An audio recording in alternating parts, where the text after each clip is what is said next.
Активисты общественной организации «Харахакалак», куда входят архитекторы, художники, юристы, инженеры-строители и представители других профессий, обеспокоены проблемой градостроительства и архитектуры столицы.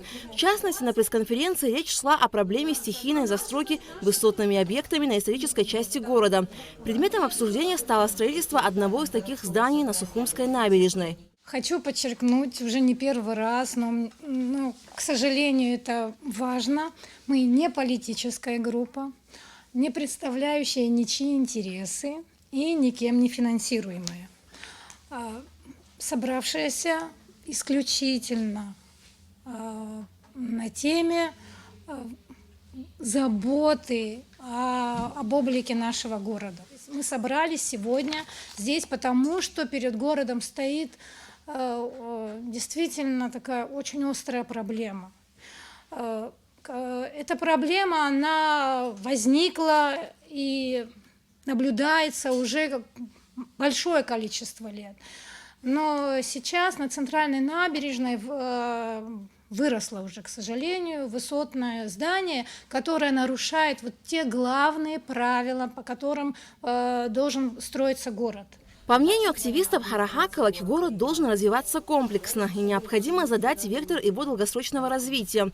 Строительство в прибрежной зоне требует профессионального подхода, а отсутствие градостроительной концепции приводит к хаотичной застройке города. Опасно такое строительство тем, что, во-первых, мы можем лишиться какой-то архитектурной, если хотите, ландшафтной целостности нашего города. Мы рискуем потерять аутентичность нашего города. Подобное стихийное застраивание может привести к функциональному дисбалансу территорий.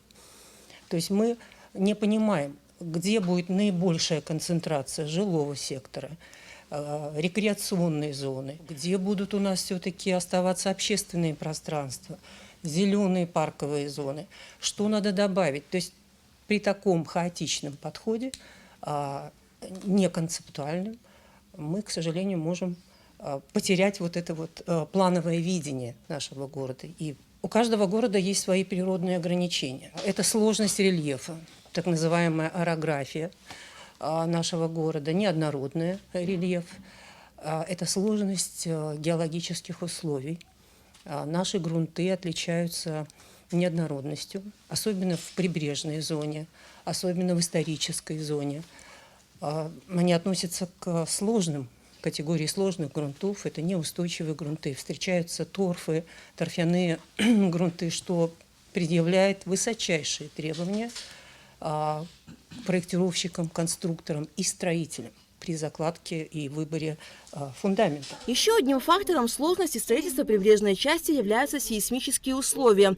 Индекс сейсмического риска здесь составляет 9 баллов. Кроме того, город подтопляется паводками, поэтому системы водоотведения и ливневки должны быть грамотно спроектированы. Все эти факторы должны быть учтены перед планированием строительства, отмечают члены общественной организации «Харахакалак». И исторический центр, тот, о котором идет речь сегодня, он был спроектирован и заложен задолго до появления современных конструкций.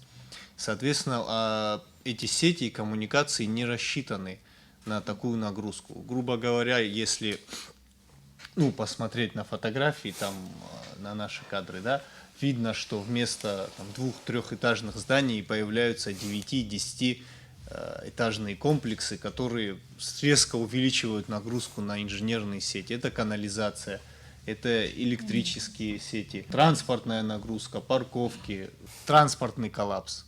Город не рассчитан на такое количество автомобилей в одном месте одновременно. То есть комплексный подход, градостроительный план как раз таки говорит, что город нужно зонировать так, чтобы у всех было свое место. И в случае каких-то пиковых нагрузок возможно была возможность рассеять эту нагрузку. В отсутствие градостроительного кодекса говорить о контроле и регулировании застройки в столице не приходится. Активисты «Харахакалак» ссылаются на решение Сухумского городского собрания от 12 ноября 2009 года. В данном решении говорится о том, что высотность зданий от улицы Титова до реки Басла и до железнодорожного полотна, то есть вот этот прямоугольник весь, не может быть выше 16 метров. Пожалуй, здесь стоит согласиться с тем, что это достаточно большой объем, и поэтому говорить, что везде это строительство запрещено, ну, наверное, будет неправильно для развития города в первую очередь.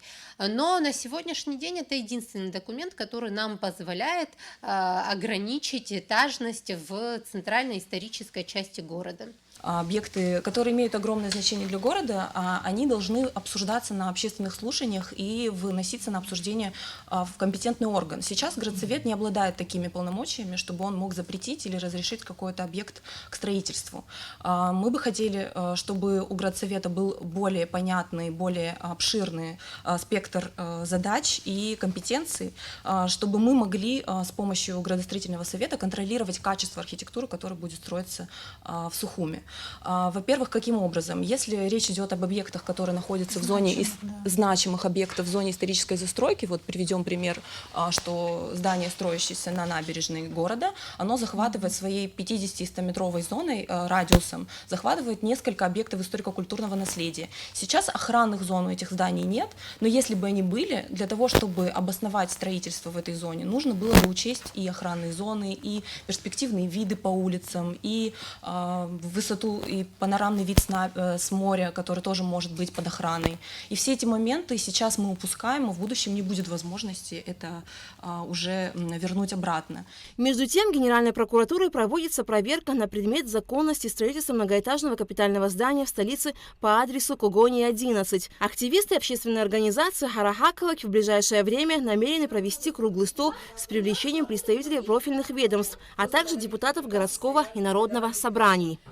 Алика Трапша, Алексея Гухава, Абхазское телевидение.